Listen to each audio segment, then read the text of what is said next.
Hey, welcome to my channel. Welcome to the video. Today I'm going to talk about something very quickly and briefly as far as investing. But when I'm talking about investing, not stock market investing or real estate investing or anything like that, more of like, or trading, more of that. Sorry, more than that. Investing and trading basically. It's more of like in crypto basically, investing in crypto or trading in crypto. Honestly, this is a touchy subject, especially now in these days and age, basically, where, blockchain, I mean, not blockchain, sorry, Bitcoin. Well, blockchain is the underlying technology, of course, but you got Bitcoin and Ethereum, the two biggest ones out there. And then, of course, Dogecoin and Shiba Inu being the two meme stocks or meme cryptos, basically, that are like gaining popularity and such, especially Dogecoin. Um, the real question is this is like, do you want to, for someone that's not familiar with, uh, cryptocurrency or alternate crypto for that matter, the question comes down to is should you get into it?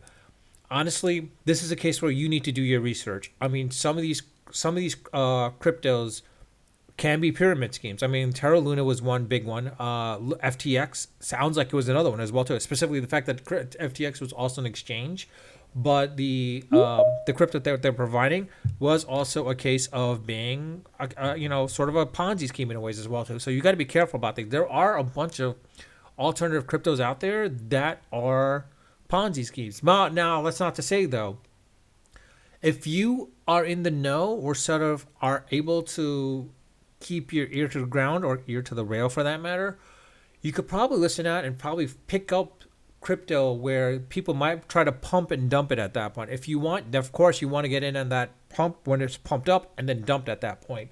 The real question is like finding those exchanges that support all this stuff, specifically in states or countries that allow it for that matter. I mean, nowadays people will be using Pancake Swap as a thing because some of these, like like let's say the Robinhoods or Coinbase or Binance's and such, or Gemini for that matter, don't always support all these alternative cryptos because one, they're not secure enough in ways, or from that matter, or something like along those lines. The other aspect is as well too is let's not forget by buying these, you also don't want to keep them in those exchanges. When you buy them, you want to move them onto your wallet. So that's why you have some of these swaps that occur out there as well, for that matter. So this is where DeFi comes to play as well too. So it's another big factor as well too. So you've got to be careful how this all works out. Honestly, um, I'm not an expert in this, and as you can see right now, it's more of a case of like, yeah, I put money into Dogecoin. That was when it was like hyping up at that point, and I sold off very quickly.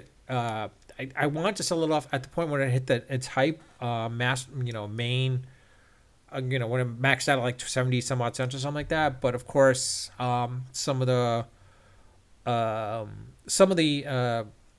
exchanges that I used were not supporting at that time, where they were taking a while to move over at that point. Robinhood actually eventually got into it, and I bought it, but then unfortunately I couldn't sell it off because it was locked up for whatever reason. So I will say this story though is I did screw up with Bitcoin. It's not a case of not buying it. It's more of a case where like I didn't mine it, but I lost lost it because at the time when I mined it, it was on a physical hard drive, and wallets were not. There were no software wallets that were making it transportable. So you had to actually, and it was a process to basically remove Bitcoin from a hard drive and transferring onto somewhere else at that point. So, and at the time, I was not going to keep it on Mt. Gox. I didn't buy it because I didn't mind it. When I saw Mt. Gox, I thought it was interesting what they were doing, but at the same time, I was like, this is not going to work. Their security, we weren't even sure about the security aspect of things, which turned out to be the case. Look what happened with it. So a lot of these exchanges, or a lot of these DeFi exchanges that come out, basically, you have to determine basically, are they secure enough? And to remember, they're not backed by anyone in a ways where if they go bankrupt, you lose your money or you lose your crypto, whatever it may be. Whereas Ethereum and Bitcoin, they're not going to do a tremendous crash. I mean, honestly, if the only way Bitcoin crashes to under $1,000 or even less, and Ethereum for that matter as well too, is if there's some massive hole, i.e. when I'm saying hole, meaning a bug or exploit in the blockchain that will prevent, like in that aspect, that will drop it at that point as well too. Or two, for that matter, all the cryptocurrencies as well as exchanges just go bankrupt at that point. That's the only time I could see something like that happening, but I don't see that happening at that point. So is Bitcoin something where it'll hit to eventually $100,000 and eventually $1 million? Honestly, that's a tough one to say. If you want my honest opinion, it's not going to hit 100,000. The only way it'll hit 100,000 if people start pumping it up, honestly, because it's more of a case like it's no different from gold. It's not something tangible, but at the same time, it's a matter of like who's going to be supporting it at that point. There have to be platforms that actually support Bitcoin to the point like they want to drive it up. I mean, when I saw Bitcoin coming out to the point where I saw that, you kind of wonder what happened with those 10,000 Bitcoins that person bought for Domino's Pizza. That Domino's franchise owner, what does he have with those Bitcoin at that point? Honestly, I think that person had the foresight to realize and like, oh, he could be a serious millionaire, depending on how he sold it off. The other aspect as well too is now the fact that the U.S. government is getting involved to the point is like, hey, if you get money after crypto, we got to tax it at that point. Honestly, that's one of the other aspects. I don't know if I want to get into crypto at that point. If I can get into crypto, do crypto in a remote location like the Cayman Islands or something like that, and buy it off of there, sell it off of there, and then don't get taxed on that point. Not that I'm saying that you should do it, but if this is for tax reasons at that point as well too, find a country where you can actually buy and sell crypto at that location without having to be here at that point, and then storing it in that banking location as well too, so that it's not taxable for that matter. But that's something I don't endorse. It's more of something that it's up to you, to be quite honest. So I'll leave it to you the user, basically. But again, I don't know if you're going to ask my honest opinion again about Ethereum and Bitcoin. I would not put money just yet. Let's see how far the recession goes to see how much it drops. And the other factor is, let's not forget there are market manipulators out there. There are market manipulators in the stock market, and there are going to be market manipulators in the cryptocurrency as well too. You want to be one of them. It's going to be hard to do unless you have some serious cash behind you.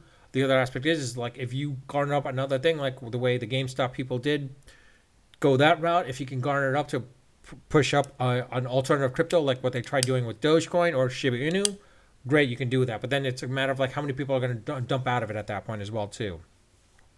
But with that, I'll leave it at that. Please leave a comment. Tell me what you guys think. I do read my comments. I do respond to them if I do get notified. And let me know what your thoughts on it. If you again asking me, if you were to ask me what my thoughts are with Bitcoin and Ethereum, would I buy into them right now? I wouldn't just yet, honestly. I would wait a little bit longer. Wait till the end of the year and see what happens between them. I mean, yeah, granted, if it goes to $25,000 with Bitcoin, it's going to go up even higher at that point. So then I wouldn't worry too much about it. Like, you're not going to miss out. I mean, yeah, you might miss out on a nice chunk of change, but in reality, if it gets to 25,000, that's when I think you jump in, and then it should jump up to 60,000 like what did in the past. With Ethereum, if you have the money, yeah, I would buy some Ethereum. Have some cash in Ethereum. Same thing with Dogecoin. You know what? Buy some money into Dogecoin. Let's see what happens with Dogecoin. Maybe that might be a case where like people might manipulate it to bring it back up to $1 or something like that. Honestly, so go for it at that point. But again, let me know your thoughts. Please leave a comment. I'll leave your thoughts in the comments, or leave your feedback or anything else in the comments. I will try to respond to them when I see them.